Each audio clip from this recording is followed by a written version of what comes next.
Since we last spoke in our last interview, we're going to cut this part out, but I want to begin with all the developments around Iran in the last 2 or 3 weeks. Are we closer to war, Mr. Giraldi, or have we in fact moved away from the brink of war? That's a very difficult question to answer. My concern would be that we have set up a situation where an accident or an incident or maybe even what they call a false flag could trigger a war. So we're if you look at it from that perspective, we're on the edge of a war if something wrong happens. But I think the other way possibly to look at it is that the Iranians clearly have backed off from escalating the confrontation, and the United States seems to have done the same. So in a way, we are a little bit farther away than we were when the assassination took place. But my big concern would be an accident or perhaps some player in the Middle East deliberately escalating the situation that could lead to war. Right. Are we seeing any behind the scene forces, both on the Iranian side and on the American side, basically elements that could be gutting for a showdown? Oh, I think there are many players on both sides that are looking for a showdown. I think the evidence out of Iran is that hardliners among the Revolutionary Guard and others would like to have an armed confrontation for various reasons, none of which are good. In the United States, certainly the neoconservatives, who are closely tied to Israel, they are interested in this going to a war situation, even though they're a bit nervous in terms of how that would play out. Iran has considerable capabilities to strike back against Israel and against U.S. forces. Right. It's interesting. I read a report, I believe it was in the LA Times about a week ago, that just before the assassination of General Soleimani, the Israelis and I believe the Saudis got a heads up from the United States government. And why is this interesting? Because the article continued that the congressional leadership did not get a heads up. So, I mean, I think you would probably agree that this shows how powerful the Israel lobby and allegiance to Israel per se within the administration, how strong that is. Yeah, and I think we're going to be seeing more of that next week when the two people who are vying for the Israeli prime ministership will be in Washington on Tuesday, and Donald Trump will apparently be unveiling his peace plan for the Middle East, which will be a total sellout to Israel. So yes, I mean, there's a clear indication that Israel was complicit in the assassination of Soleimani, may have even provided some of the intelligence, is what I'm hearing. And also that Trump has no concern for legal process here in the United States. And even though he was committing an act of war, he did not inform Congress. Right. So you mentioned the peace plan, and it's been a mystery for some time now. Everybody has been talking about it, although not many people have seen it. Can you yourself, I know you wrote a piece about this a few months back, can you comment on some of the relevant ramifications that we can expect or that we know are actually in this so-called peace plan? There have been numerous leaks of the information contained and the analysis contained that led up to the peace plan as it currently exists. One of the things that everyone agrees on is that Israel would control the Jordan River Valley, which of course has concerned Jordan very much. It would basically make it completely irrelevant any intention to have a Palestinian state. Palestinian state would be surrounded on all sides by Israel. And it also apparently would include legalizing all or most of the existing Israeli settlements on the West Bank, which again would leave the Palestinians with something like 9% of the land over which they would have very little control. They would have no security. No, they wouldn't control their airspace. They wouldn't control their water. They wouldn't control their security. The list goes on and on. It would be a non-state. The Palestinians would be what the Israelis have long wanted them to be, non-people. Right. So if we were to assume that the Palestinians are not going to like this deal, and from what you've just said, they probably won't, also in the official capacity, I'm talking about the Palestinian Authority here, not just Hamas, but do you think that after unveiling this deal and after the anger of the Palestinians is made manifest, do they have any allies in the Middle East right now that could actually support them or back them up? Well, some of the Arab states do support them financially now, but there's no mechanism for any of the Arab states really to support them in any other way. Egypt would be your only possibility, and Egypt, of course, has been bribed by the United States not to intervene. Has also been threatened by the United States if it does intervene. Right. And there is just no other player involved in this process. So no, the Palestinians have no effective allies to push back on this. But if the Palestinians really rise up, they can make things very difficult for the Israelis and will put the United States in a very awkward position. So there is a considerable downside in there. Do you expect any violent reactions after this deal is unveiled? Oh, absolutely. I would expect a violent reaction. Of course, since the Palestinians are basically unarmed, most of them, it would be quickly and brutally suppressed by the Israeli authorities. But I would absolutely expect a violent reaction by the Palestinians. Palestinians, I would point out, are not even going to be in Washington next Tuesday to discuss the peace plan, which will affect them. This is typical of Trump and his ties to the Israelis. Right. So a sort of Munich, if you will, but a Munich this time not in the neocon understanding of the word, which they usually use to pursue their own policies. I'd like to turn now to the impeachment, which is a continuing saga in the United States. And from what we've seen so far, and this all has to do, as we know, and Schiff made this fairly clear yesterday when he talked about the fact that we have to fight the Russians in Ukraine so we don't have to fight them over here. And he literally said that. First, I thought it was just basically some sort of soundbite. We actually used those words. When you see the extent of what's happening in the impeachment and how many forces and elements in Washington are pushing the so-called, let's call it the Ukrainian agenda, it seems that there are vested interests within some sort of Ukrainian lobby in general, oriented towards NATO, that really wants to and wanted to get rid of Trump from the beginning. So it does seem as if there wasn't so much Russian interference in the American elections in terms of some, multi-pronged Kremlin-approved operation, but it's beginning to look as if Ukraine was in it from the beginning. Can you comment on that? Ukrainian lobby, as it were, or Ukrainian pressure group, or what Ukraine did has been overstated. I think that essentially this is all part of the political theater of the impeachment, in which the Democrats are trying very hard to make Donald Trump look irresponsible, and he in turn is basically trying to make them look bad by this phony Ukraine conspiracy that has been contrived for the impeachment process.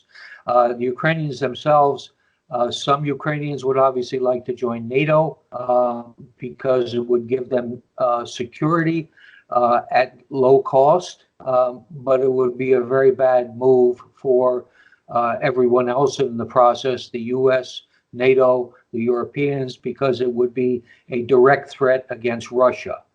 And Russia doesn't want that. The Europeans don't want that. Some neoconservatives in the Trump administration do want that.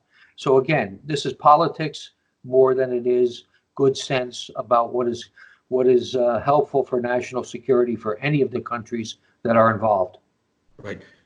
Just continuing the Ukrainian question, just the basic fundamental question that should be asked, at least from my perspective, is, are we allowed to do quid pro quo in terms of foreign policy? Is the United States allowed to expect anything from its associates, clients, or so-called allies?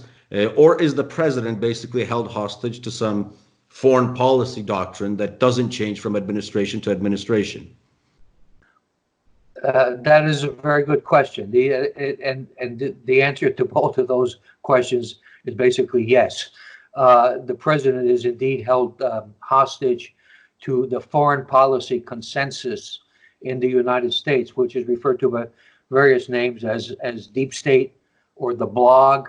There are a number of names for it. It's essentially the idea that the United States has to exercise its power in one way or another, whether it's to introduce democracy to the world, or whether it's to create a global national security matrix. And these are the arguments that are trotted out. But essentially, that's where it's at. I would not give too much credibility to these arguments. I think they're basically involved with domestic politics, and I think that's a lot of what drives them. Right. Mr. Giraldi, you're very much involved in what can be called demasking the Israel lobby in the United States. You're the head of the organization called the Council for the National Interest. And I personally have been following your writing for many years now.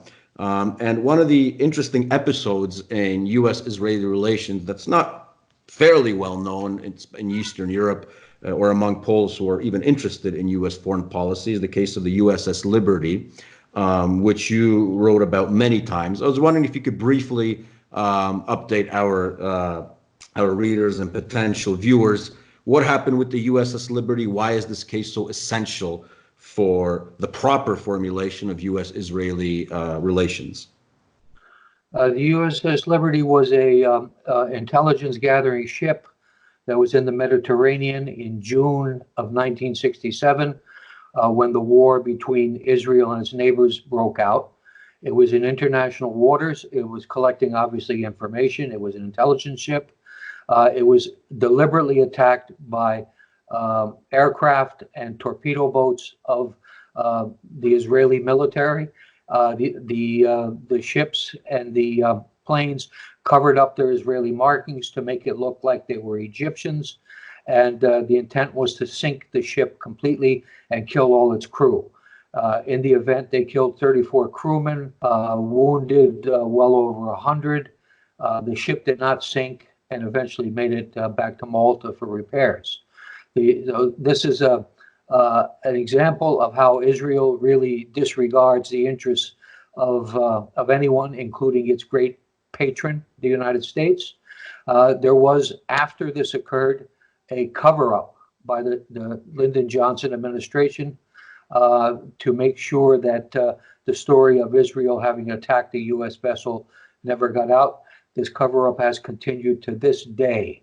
It's the only time a U.S. warship has been attacked, and there was no board of inquiry to determine what had occurred and why. And this is unique. And it is a tribute to the power of the Israel lobby in the United States. Right. To many people in Poland, we had the tragic plane crash of our presidential plane back in 2010 in Smolensk. And I think when you look at situations like this, I think you have two sides. On the one hand, you have several investigations going on, and many of them generate sort of conspiracy theories. On the other hand, it's hard to imagine that there isn't no inquiry and no investigation after, so many years. And the thought that anybody, brings this situation up, from what I've seen from your writing at least, it's very easy to become an anti-Semite in the United States, basically, even when, people who are Jewish who raise these topics. And it seems as if there's a very potent fear-mongering industry that even, such blatant cases where Americans actually died and everybody knows that it was an Israeli operation, no one dares lift a finger. Can you comment? Can you expand on that? Why that's the case? Well, I mean, the whole point is that that many American Jews, not by no means all of them, but many of them feel that Israel has to be protected no matter what. And this obviously creates a conflict. It creates a conflict of interest in terms of how they view their identity as citizens of the United States. And many of them seem to have forgotten that they should be first and foremost citizens of the United States. These people are very powerful. I could name the Jewish billionaires who are the money people behind what the Israel lobby does. And these people are unaccountable because nobody is going to confront them in the media. Nobody among the politicians who benefit from their money are going to be willing to confront them either. So the United States, we have this curious unwillingness to confront a problem in a serious way. Israel is a foreign country. It doesn't have the same interests as the United States. In fact, it is quite hostile to a lot of U.S. genuine interests. But to be able to get out in public and talk about that, or get the newspapers to write something about that, it isn't going to happen. Right. So basically, as one congresswoman from Michigan, I believe, said, it's all about the Benjamins in a way. Mr. Giraldi, we've had some interesting developments in Poland in recent days. There was a citizenship initiative that has the signature of over 200,000 Polish citizens, which landed in the Polish Sejm, the Polish parliament yesterday, which basically demands that the government of Prime Minister Mateusz Morawiecki generally and very forthrightly say that Poland will not pay a penny to the demands that will most likely be coming very soon due to the Just Act, which was passed in the United States, about so-called compensation for heirless property, which we would most likely be paying into some sort of Jewish fund in the United States. Some people are saying that the cost of all of this will be around $33 billion. So this bill arrived in Parliament yesterday. We'll see what the government does. There's a huge pressure campaign coming from conservative and nationalist and patriotic circles in Poland to get this bill through, to basically say to these wealthy American Jewish organizations that we're not going to pay a penny. If you were to advise the Polish government in this regard, what would you tell them? Well, I would tell them very simply that this whole thing is essentially fraudulent. It's been done before. It's done repeatedly by Jewish organizations who claim to be helping Holocaust survivors. They contrived this whole narrative about how these people have suffered, which indeed in some cases they have. In some cases they have.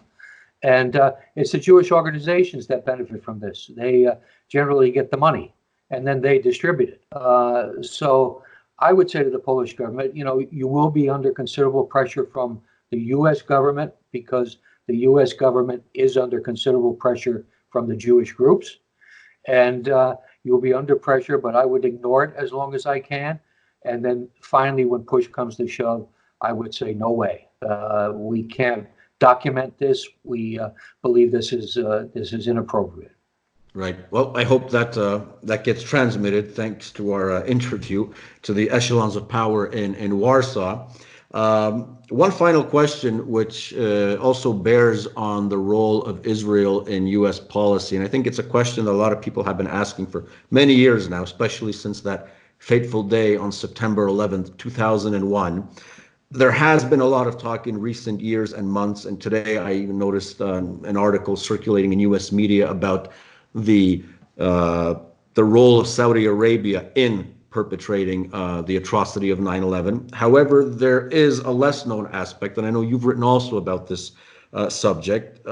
It's the aspect of, did Israel know and what it knew about 9/11, before 9/11, after 9/11. So I was wondering if you could basically introduce the topic of Israel and 9/11 to our viewers, because there is a lot of conspiracy theories out there. Many of them don't make, absolutely no sense, from it was the Jesuits that piloted those planes into the World Trade Center, to 5,000 Jews didn't come to work that day. So it's a very important question coming from a professional like you, sir, to basically explain what we know so far about, the alleged Israeli role in 9/11 and perpetuating the the myth that it had nothing to do with 9/11, which seems to be very prevalent.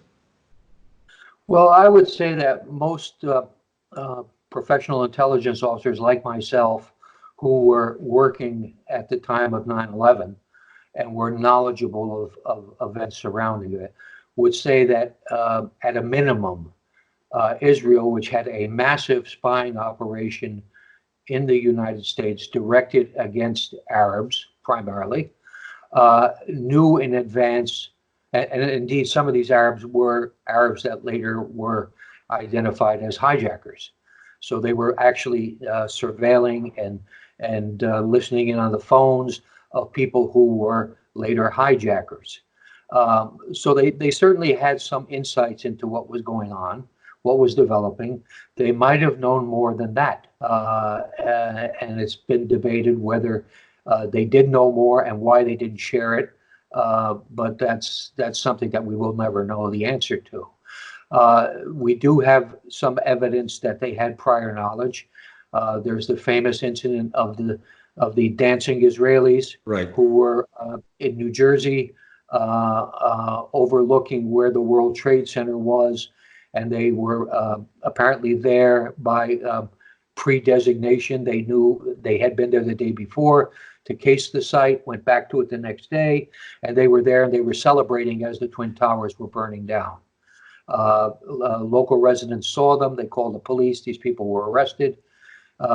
They were identified as Israeli intelligence officers, and they were held for 90 days. And then the Bush administration inexplicably let them go. This again, power of the Israeli lobby, power of Jews in America. So there are a lot of clues to suggest that the Israelis knew about it. Whether they were implementing it at any level, we will never know. right. I know, thanks to my PhD research, that there was a statement made by the current Prime Minister, Benjamin Netanyahu. I think it was on 9/11. He was speaking to, I think it was CNN or Fox, and he might not have realized it in the first few seconds, but when asked what 9/11 will do for U.S.-Israeli relations, he said, "Oh, it's very good." Then he sort of backtracked, but you could tell his initial reaction was the more authentic reaction. It would seem that 9/11, even if it wasn't planned out there in Israel in any way, but the fact that they knew it's hard to imagine how anybody in the intelligence community, knowing the facts, and I'm pretty sure somebody in the intel community in the United States knows what Israel knew that day, that nobody is reacting, nobody's speaking up, and we're going back to what we said before, this entire industry of putting fear into people. I mean, I think the only person who's actually been fairly vocal on this and who was there, other than yourself, I'm talking CIA right now, is Michael Scheuer, who's been writing about this for a long time. When I did my interview with him, I think it was in 2014, he actually said it was most likely Shin Bet operatives who were doing the spying on the Arabs here. Others say it's Mossad. But what I'm trying to get at is that this apathy and this fear is it's unbelievable, from a standpoint of somebody who just, lives on the other side of the world and sees this great power just, trying to scuttle information about the greatest atrocity committed on its soil, I think, after Pearl Harbor, basically. Yeah, well, that's correct. And I think you have to bear in mind that Israel is the electrified third rail in the United States. Mm-hmm. If you touch it, you die. The fact is, I can give you the list of congressmen and senators who, when they questioned the relationship with Israel, how next election they were out of office. This is because the Israel lobby, with all its money, with all its access to the media, will immediately throw a challenger at them with lots of money to spread the propaganda, and the media will start to spread stories about how these people are not good people and that sort of thing, and they're out of office. Honest journalists who write honest stories about Israel find themselves unemployed. Right. Do you see any pushback coming to the fore within the next few years? I've heard a lot of stories that AIPAC is losing its grip on power in Washington. A new generation is coming that'll definitely begin to look at the U.S.-Israeli relationship more objectively. Are you seeing any real tangible and signs of this sort of reaction? Yeah, I have actually. If you go and look at some of the opinion polls on Israel Palestine, there's been a big shift in terms of the public perception of Israel, which has gotten increasingly negative, and the perception of the Palestinians, which has gotten better. So there is a big shift, but the problem is the public opinion in the United States means nothing. It's the deep state. It's the people who are organized politicians who basically make the decisions in these areas, and these people are firmly in the grip of Israel. Just because a couple of new congresswomen have said provocative things, it hasn't changed the fact that Nancy Pelosi right now, while the impeachment is going on in Washington, is in Israel. And she was in Poland 2 days ago too, in Auschwitz. Oh, Auschwitz, of Yes. course, that's part of Israel. Yeah, right. There we go.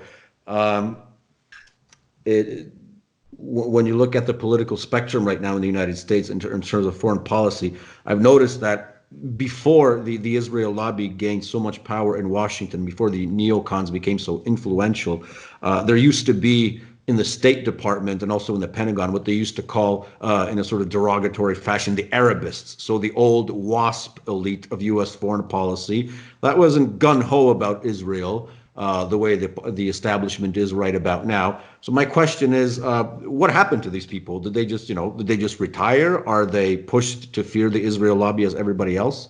Why no major voices like, during the time of George H.W. Bush or even Colin Powell? Well, the fact is that they still exist to a certain extent. People who work in the Arab world, the Muslim world, but they don't get promoted. And the people that come in that essentially have, if you look back to as far as the Ronald Reagan administration, you will see that American Jews have made a concerted effort to get into all the positions that have to deal with the Middle East, whether it's at the National Security Council, at the Pentagon, or at the State Department. So essentially, you'll see that the people that have been managing these departments, the ones at the top, they've been American Jews, most of whom have close connections with Israel. And so that's what's happened to the Arabists. The Arabists, they have the office down in the basement. Right. Okay. And one final question. This is in reference to an interesting article I came across in Haaretz. It's from about 2 or 3 years ago, where basically it compares the attitude of Barack Obama and Ronald Reagan towards Israel and shows how the reactions from the evangelicals, some parts of the Republican Party's base, and the neocons towards one and the other are totally different. So basically, he strips Reagan of this myth as this super pro-Israel warrior, where he says, if we accept the narrative of the neocons, then Reagan, in essence, was an enemy of Israel, considering some of his policies. Can you comment on that in any way? Was Reagan more interested in America first, or was he some sort of closet Israeli firster, in essence, as they would like us to believe? Well, Reagan came out of Hollywood, so naturally his connections with American Jews were profound from his career in movies. But at the same time, Reagan was a very, I think, honest American nationalist, and it's kind of a type of beast that doesn't exist much anymore.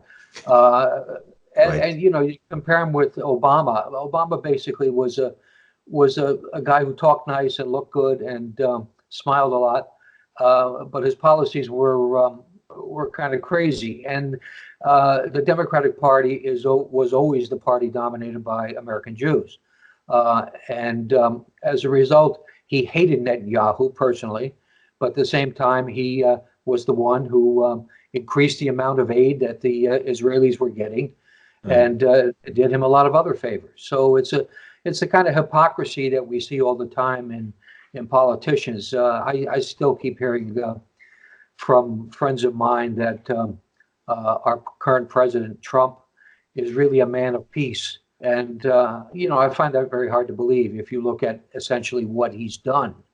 But they say, oh, deep down, he really wants peace. He does not want another war. Well, I like to believe that that's true, but essentially, assassinating senior officials of another country that you're not at war with, yet a third country where you have a military base, is not exactly the activity of a man of peace. So, the hypocrisy thy name is politics.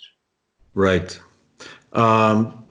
So maybe one really final question, since we're on to Donald Trump. Any projections for the 2020 elections? Is Trump going to get reelected, or are we going to see a Bernie Sanders, possibly Pete Buttigieg ticket winning the presidency?